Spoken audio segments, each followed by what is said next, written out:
This is episode number 184 of the Homeowners Show. Whether you're DIY or looking to hire, we're here to help you find the best information and options for you and your home. My name is Kevin Hackett, and here with me is Craig Williams. Hello, and welcome to the Homeowners Show. We're so glad that you could join us for another live edition of the Homeowners Show here in the Homeowners Show studios. How you doing, Kev? Well, it's moving week. Moving week! And it is going to be fun. It's fun, and I'm going to tell myself that until I can't tell myself that anymore, which will probably be later on after we're recording this show. Because I'm going to go home and pack. Awesome. So, well, I mean, look, it's really not as bad as it could be because we hired professional packers. Right. Which is one of the smartest things we've ever done.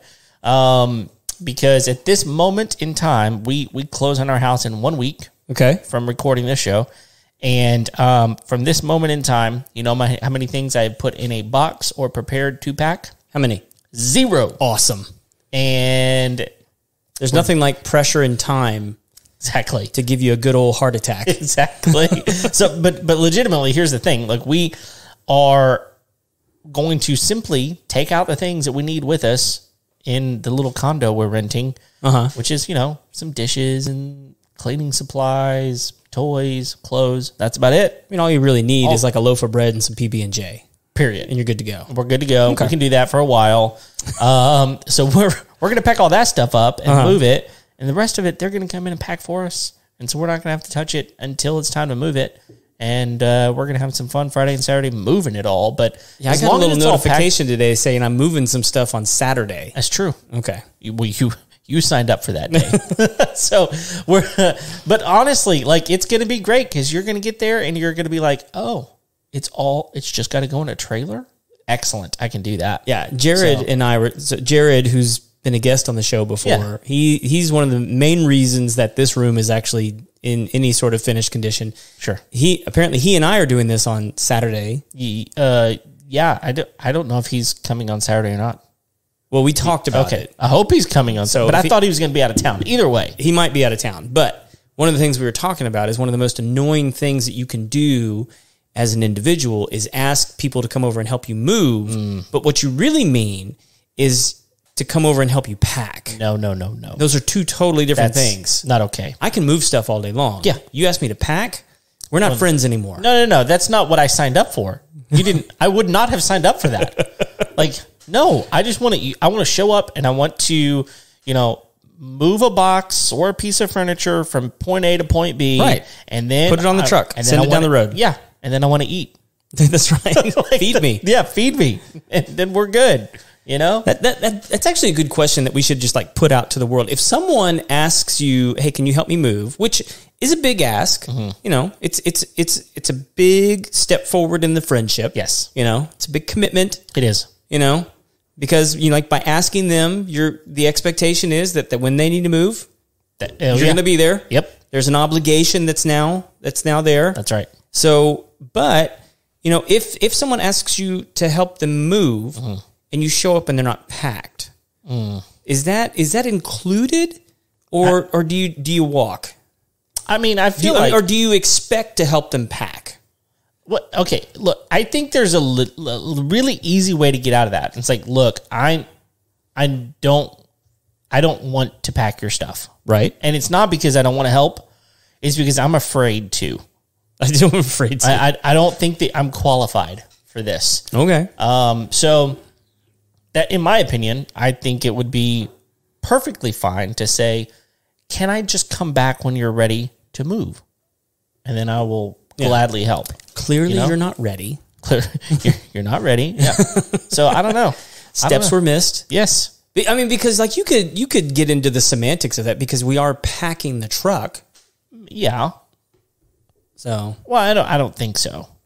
I really think that if that's where you're going here, you miscommunicated. Sure. Absolutely miscommunicated. You weren't clear. No. I mean, and that's, I know that there's always last minute stuff, right? I mean, there's always going to be that that blanket that was on the bed or whatever, right? I mean, maybe the clothes that just didn't finally get into a box. Obviously, not right? everything's going to be put up and ready to go. I mean, they had to brush their teeth this morning. Exactly. So, but at the same time, when you hire packers, they don't care what you need for the next day. They were hired to come pack it all. Yeah. Which is so good.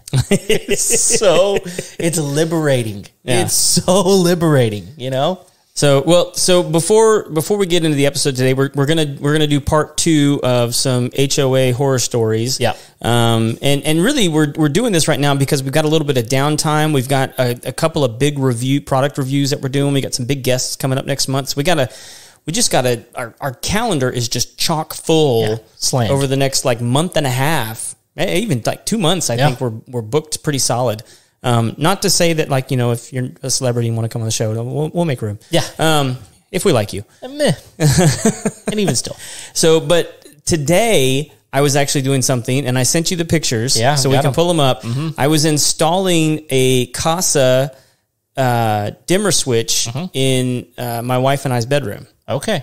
And, you know, light switches in general for me have always been like an easy electrical thing. I don't like doing a lot of electrical work. Right. It kind of freaks me out. Yeah. Like I know how to turn a breaker off. I know how to do it safely. That's still simple. don't like to do it. Sure. But a light switch, pretty straightforward. These newer ones, I mean, you tend to have like a neutral and a ground as well as the lead and the load line. Mm-hmm. But that's still not that complicated. No, because I mean, a lot of that is simply just, I mean, it's really, some of those just tying them together. Yeah. You know, some of those they're both common or whatever, right? Right.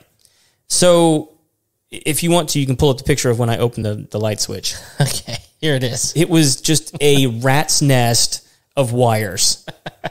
Which I feel like that's what most people find whenever they open up any sort of electrical thing. Like you're going to pull that up and you're going to go, that's not what I was hoping to find. It's just like, what the?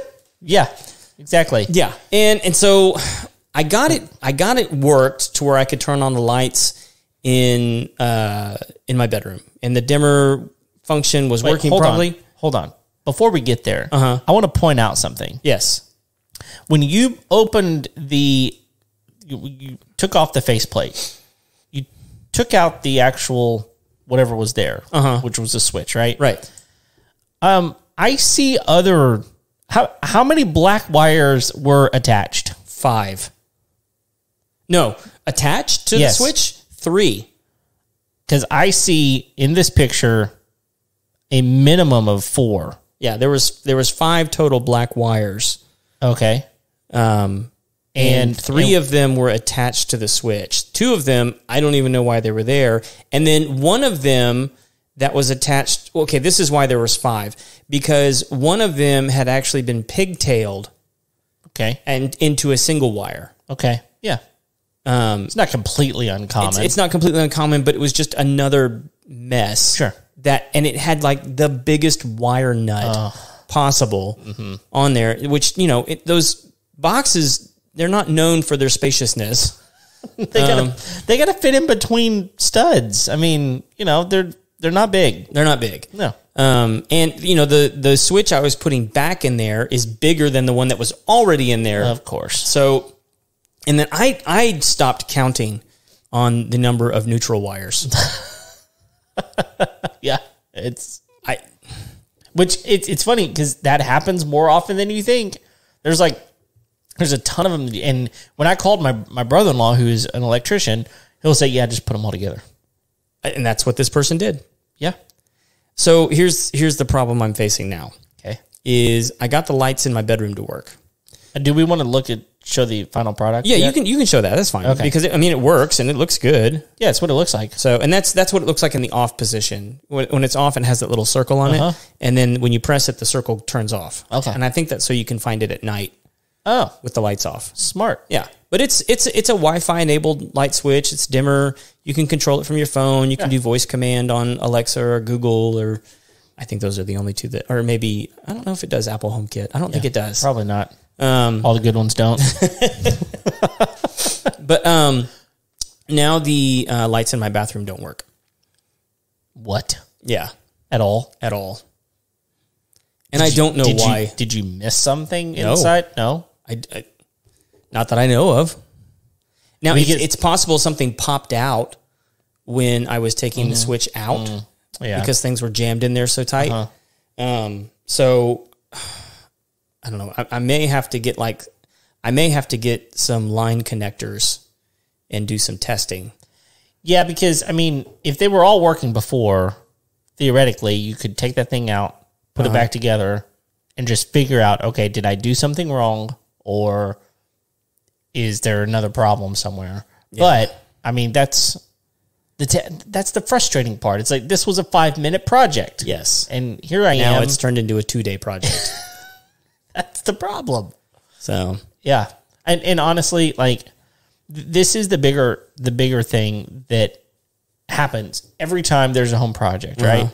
If you would have called Weston, he would have been here and he would have done that in 5 minutes. It would have worked, most likely. It's a matter of pride at this point, though. Well, I get it. I'm just saying that's the problem. And whenever it comes into that cost calculator that we've got on our webpage, is that, do you want to do it? Do you feel confident in doing it? Yeah, I don't. But I'm not going to let it beat me like that GFI switch did. So, yeah. Coming for you, light switch. Yeah. I mean, it's a simple light switch. It's smart, but it's simple. Supposedly. Yeah. Who knows? I mean, that's, again, I come back to it all the time. It's a problem with these home improvement projects. It's like, no. Yeah. I do at least have all the tools. I've got all the right tools. There you go. So that's half the battle. that was a big help. Had I not had the right tools today, it would have taken a lot longer, because it would have, like, by the problem with all the wires being the same color is you eventually lose which one's the hot one because you've got the breaker off. And if you don't have a line tester, you're screwed. Yep. I mean, it's like, well, let's just hook it up this way, and well, maybe it's this way, and you know, so yeah, proper labeling at that point would be helpful. But or photographic memory. Yeah, I usually do those kinds of things, like when I know it's going to be complicated. But like with a light switch, I'm expecting 3 wires. Yes. But obviously this one's at the end of the line or something, or maybe in the middle of the line. I don't know. But I think it's in the middle, because on the opposite side of the wall is the bathroom switch, and then the other side of another wall is the laundry room. And I think they just all sort of like came there. Interesting. Well, so again, one thing to note, whenever you're doing all of these home projects, it would be really wise to take pictures. Yeah. Take a picture of what you're looking at, and that way you know. I don't know how that picture would have been helpful. that one probably wouldn't have been, but it could be helpful. Yeah. So anyway, we're doing a few more of these HOA horror stories, and Kevin and I are just gonna we haven't read them in advance, so that we can react naturally to them. That's right. So we wanted to give you the authentic Craig and Kevin reaction to these HOA horror stories. So let's see. Okay, yeah, this one should be good. It is titled "Kids Shouldn't Be Seen or Heard." It says one... You seen or heard? Seen or heard. Yeah. Okay, this should be good. This is like the Google game. It's like Florida Man. It's one Florida HOA caused a furor when proposing that kids no longer be allowed to play in common areas, no running, tag, or acting boisterously whatsoever. Children would also have to be supervised by an adult at all times. Residents in violation could get slapped with a $100 fine. Oh my goodness. Eventually, the HOA delayed its decision as parents threatened to sue. It's unclear whether it ever came up for a vote. Oh my goodness. The fact that it was even proposed. What? Like, okay. First of all, we were talking about this a little bit this weekend about how our minds work a little bit. My question would be, what does boisterous mean? I mean, right? Like, where's my loophole here that I can easily get out of this? Boisterous. Yeah. Is a sparkler boisterous? Exactly. It's 4th of July, a-hole. Right, exactly. I mean, okay, no Roman candles? Okay, I'm okay with that, maybe. But a sparkler, And at some point, that kid's smiling too much. Because at some point you got to go, okay, we can't even get adults to do this. That's just right. What makes you think that a child, even a well-behaved child, is going to be able to do this? You know, our adult citizens feel uncomfortable being boisterous in public because the children are taking all the boisterous energy just out of the atmosphere. Just need to simmer down. This is ridiculous. They're children. And this is like, this is way at the top of the list of why HOAs are horrible. Yes. Way at the top of the list. I mean, like, I get it if it's like a 55 plus community. Okay. And that's why those exist. Sure. Yeah. Well, because, I mean, they just drink all day. They're anti-boisterousness. they sit by the pool and drink all day. That's what they do. Yes. And okay, that's not conducive to children running around and being boisterous, because who's going to go fetch them? Right. Yes, right. You know? No inebriated senior citizenry need to be doing childcare. Right. Just probably not the best choice. So, yeah. If you live in a neighborhood where they allow children, expect boisterousness. And again, even those 55 communities, like, I know that's probably the only place that you could legitimately say, yeah, they don't allow children. Yeah. I mean, who doesn't allow children in a neighborhood? Yeah, it's like, hey, right. out. And at that point, it's like, grandkids, done. Yep. No grandkids. I'll go watch them over at your house where they can destroy that. This place is going to stay pristine. And I'm not too far at this point from 55. I feel like the closer I get to 55, the closer I get to, like, wow. You're closer to 55 than you are 25. That's right. That's stupid. but even still, like, I'm sitting here going, what 55-year-old lives in those places? Like, some 55-year-old. If you're 55, that is some cantankerousness there. Yes, it is. Because here's my contention here. If you're 55 and are able to live in a 55 plus community, you're not living there. It just you got a nicer place on a lake somewhere with, 65 acres in a barn dominium with horse stalls underneath it. Hey, yeah, we just shared that thing. That thing's awesome. Go look at our Facebook page. This is right. You know what I'm saying? Like, if you're 55 and you've retired, you're not living in one of those places, probably. I really want to get the square footage on that because Chris and Lakin told us they could do it for 130 a square foot. Well, okay, so they've gone up. It's 137 now. Oh, those. But there's a reason for it. They've included closed cell phone, which before it was open, which closed cell is just going to last a whole lot longer. Okay. And they're also including rock facades in that price. Okay. So I'm in. Yeah, I mean, an extra $7 a square. Now, that changes the price quickly. Sure. $7 a square foot is quite a bit higher, but 130 was pretty stinking good to begin with. Yeah. I'm going 137 doesn't bother me. And here's a question I actually have for them. What if it's a 2-story and your slab is not, I mean, slab is a huge part of the cost. I wonder if the cost goes down if you go up to a 2-story or a loft or something. I would assume the slabs they're putting in can handle 2-story. Oh, no, they absolutely can. They absolutely Oh, you're saying because can. they're smaller because I got it. Okay. You have a smaller footprint. I think on this one, I don't think that'd make a difference. Doesn't matter. $6.9 million, it ought to have whatever you want. All the things, right? Yeah. So moving on. Talking about yards. One California homeowner thought she was doing the responsible thing by ripping out her grass during a drought and replacing it with plants that needed far less water. But her HOA demanded she restore some grass, telling her it would look better, and threatening a $50 monthly fine until she complied. California later passed a law protecting residents from attempts to penalize them for installing drought-friendly landscaping. What? Yes. I mean, okay. So I actually had a boss when I was younger who said that he wished he lived in a neighborhood where he could put rock down instead of grass.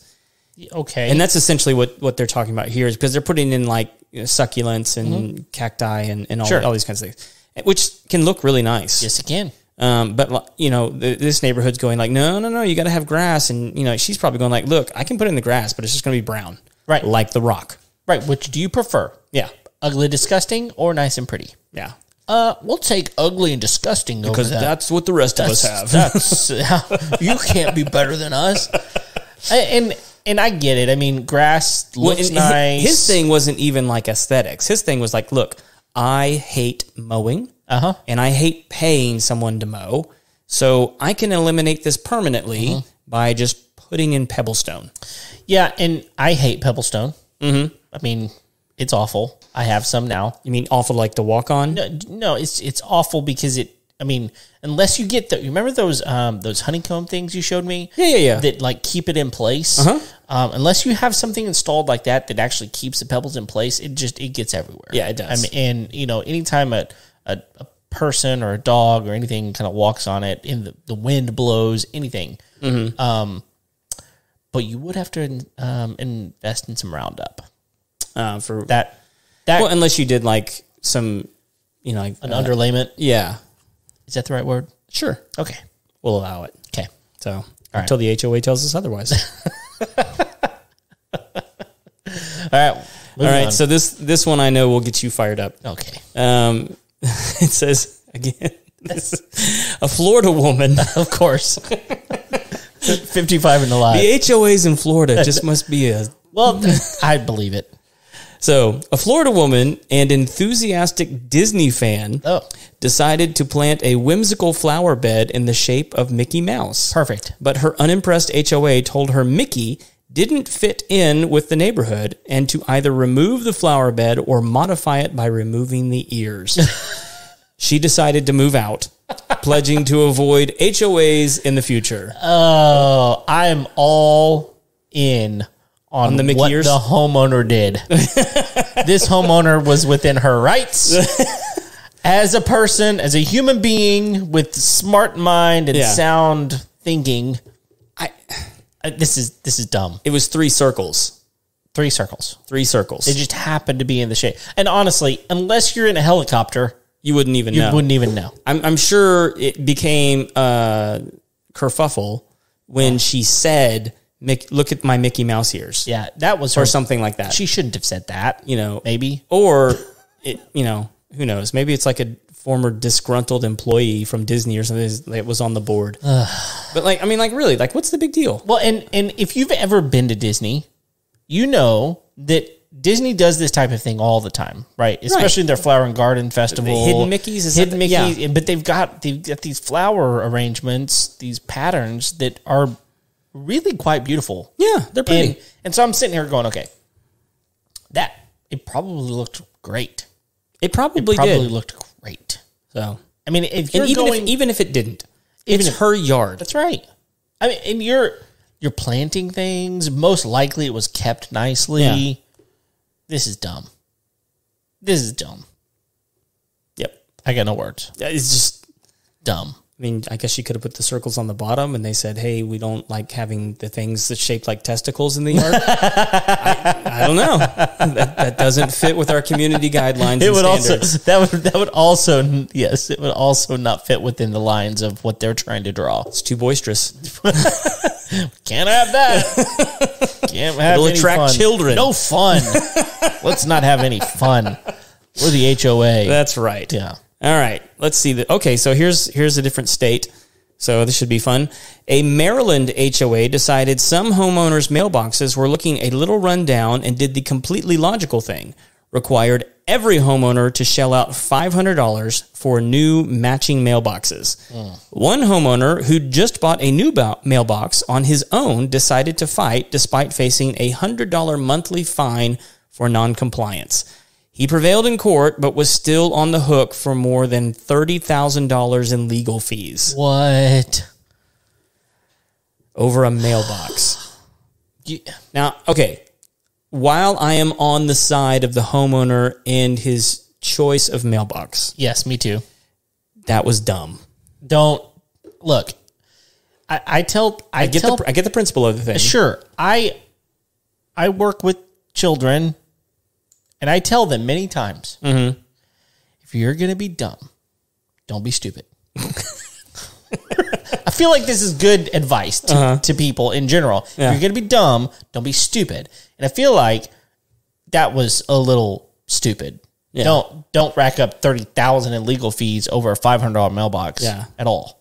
I mean, I'm with him. Pride goeth before the 30K. I mean, I never played mailbox baseball growing up. I don't know if you did, but I never did. I did not. I do think it would have been fun, but I never did. I'm just wondering, I mean, these brick mailboxes, because you don't baseball bat the brick mailboxes. No, you don't. But well, I was going to say that, if I was going to go mailboxing, I probably wouldn't have used a baseball bat. Sledgehammer? No. I don't want to. I don't want the chance of me coming in contact with something to injure me.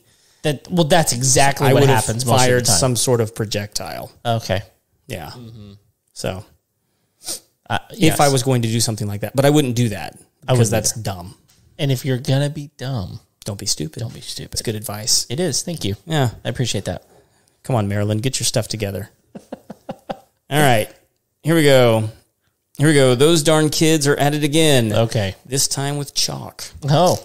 A Denver area, so Colorado, Denver area HOA decided kids' chalk drawings in the common areas were an eyesore that could disturb residents.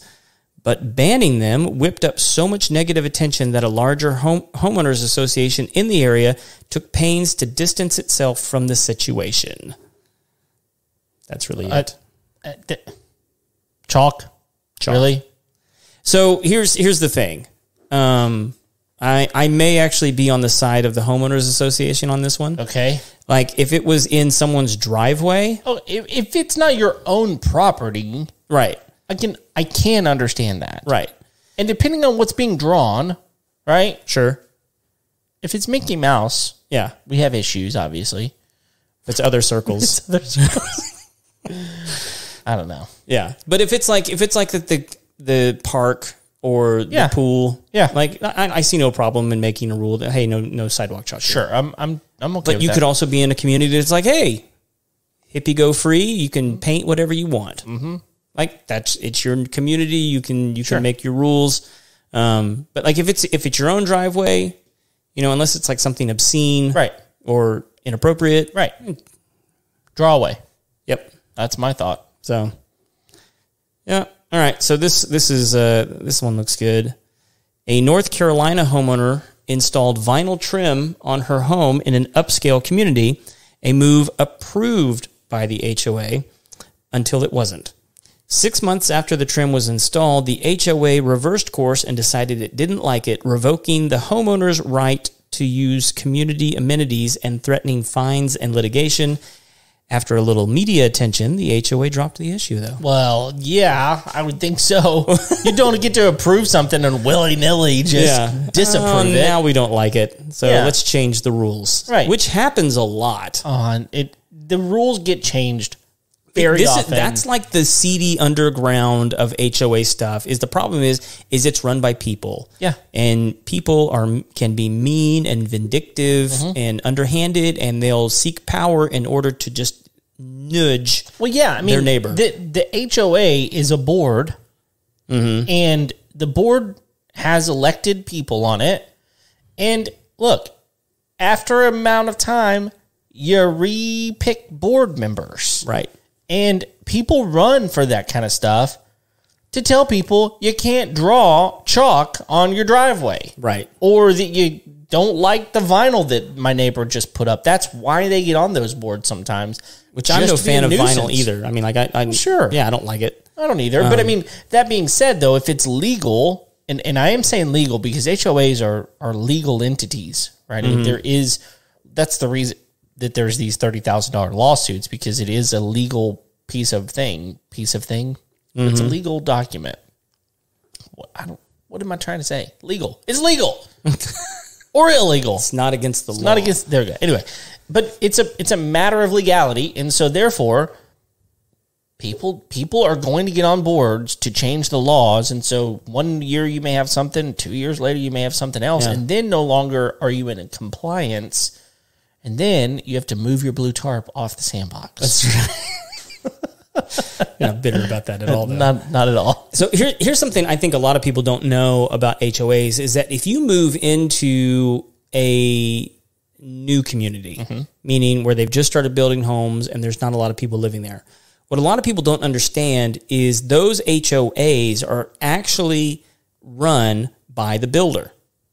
Oh, okay. Or the community organ, because sometimes you have like multiple builders in one neighborhood, but whoever designed and did the layout, the corporation that set up that neighborhood, they run the HOA. Okay. And so this is why new communities can be so popular, is because the HOAs can be extremely efficient and helpful and good for the community, because they set up the rules, but they're designed to draw people into that community because they want people to want to live there. Yeah. I'll give you a good example. One community we used to work in before the HOA was taken over by the actual people who lived in the neighborhood, part of the amenities of that neighborhood were you could have the milkman deliver milk on your doorstep. Okay. And that was just something, it was a perk of living in the neighborhood that the HOA provided. Now, you paid for the milk, sure, but it was a service that they subsidized so that it was a cute little thing that you had living in that neighborhood. Yeah. Well, as soon as that corporation sold back the HOA to the neighborhood, which is part of the way they end up making money on these deals, right? The board looked at the numbers and said, not paying for that. Not paying for that. And right. and the milk service went away. Well, people were up in arms like, what the heck? That's why we moved here. Yeah. And so, a lot of times the amenities that you get when you move into a neighborhood through the HOA are there because they're looking to draw you into the neighborhood. And as soon as people get involved, it just goes to hell. Yeah. So, all right, let's end with this one because we've got a good one here. Says little piggy can't stay home. A Texas man surprised his wife with a unique Christmas gift, a 7-week-old pot-bellied pig named Wilbur. His HOA decided the pig ran afoul of pet regulations forbidding animals that aren't common or traditional, eventually threatening a lawsuit if it wasn't gone within 30 days. The homeowner sued instead, and a judge sided with them, saying Wilbur was indeed a pet and could stay. I actually know someone who has a pet pig in their house. Pets, pigs can make really good pets. They can. Yeah. I mean, they're pot-bellied pigs in particular. Yeah, I mean, they're lovable. They're pretty. I mean, I know most people think that pigs are gross and disgusting because they wallow in the mud or whatever. But that's if you let them. Like, they can be clean. Well, there's different kinds of pigs. Yeah. So I've come afoul some bad pigs as well. Yeah. And like pot-bellied pigs. Yeah, they're like dogs, man. I mean, like, yes, they tend to reflect their owners. Yeah, and now some of these pot-bellied pigs are stupid, huge, smart, and smart. Yeah, they're huge. They're smart. Like, some people would never want them in their home. I'm guessing this was a mini pot-bellied pig. I would guess so too. I mean, because some of these pot-bellies are like 400, 500, 600 pounds, right? The bigger ones, yeah, they can. I don't know that they can be 400 or 500. Okay, pot-bellied pigs. Okay. Other pigs, yes. But I don't know about pot-bellied pigs, but I could be wrong. But you could get some that are well under 100. Easy. Yeah. Yeah. And Wilbur probably was. I would guess so. Yeah. I mean, with a name like that, you're going to have to be a runt. Yeah. I mean, you have to have a spider web somewhere. That's right. Just to let the pig know what to do and when to do it. Would you be okay if your neighbor had a pot-bellied pig? Yeah. Yeah? Yeah. Okay. I mean, as long as it wasn't a nuisance. Yeah, I mean, it's kind of like the same with a dog. I mean, like, I don't care if you have a dog, just take care of it. I mean, I would actually I would be far more frustrated with a dog that barked all the time or that was like not leashed or had a hole in the yard and kept getting out. I would be far more frustrated with that than I would a pig that was maintained. Yeah. You know? Yeah, I got you. Yeah. Okay. So which one of these do you think was the most egregious? Definitely the kids. Oh, the kid one? Oh yeah. Yeah? That was pretty bad. That's pretty bad. I mean, if it's probably either that one or the one that was planting the grass. Planting the actual plants that were going to do better in that environment. That would, to me, those most egregious. Yeah, those are the two worst. What about you? Yeah, I think probably the lawn one. Yeah. I think that was probably the worst one of them. I'm trying to go back through and see if there's... Oh, no. You know what? I got to go with mailbox. Oh, yeah. Just because he was dumb. I say he was stupid. I mean, 30,500. That's dumb. And stupid. I don't know. I don't get it. Yeah. Well, again, if you have some crazy HOA stories, please send them to us. We'll even talk about them on the show if you want us to. I mean, I guarantee there are some from around here. I didn't even know about HOAs till I moved around here. But they're definitely... Is that not a thing in Arkansas? Well, or just not where you lived? Not where I lived. I mean, I think in larger cities that have planned communities, those sorts of things, they tend to have them. But where I lived, it was kind of a suburb. There was no HOAs. I mean, I say that. I'm sure there were, because there were some really nice gated neighborhoods that probably did have an HOA. I didn't live there, and I didn't know about it. So, but yeah, send them to us. And yeah, thanks for joining us on today's show. If you haven't already, go ahead and take a moment and click the like button and the subscribe button, and let us know what you want to hear. We're always looking for new things. We're booked up, but we always want to know what you want to hear about. Send us a message at info@homeownershow.com. Go ahead and do all the things. What else, Craig? I think that'll probably be it. I need to remember to hit the bump music here at the end. Bumpity bump. Yeah, share, like, love. That's it. Yeah, so we love hearing from you guys. Yeah, we're here each and every Tuesday. And until next time, we'll see you later. See ya.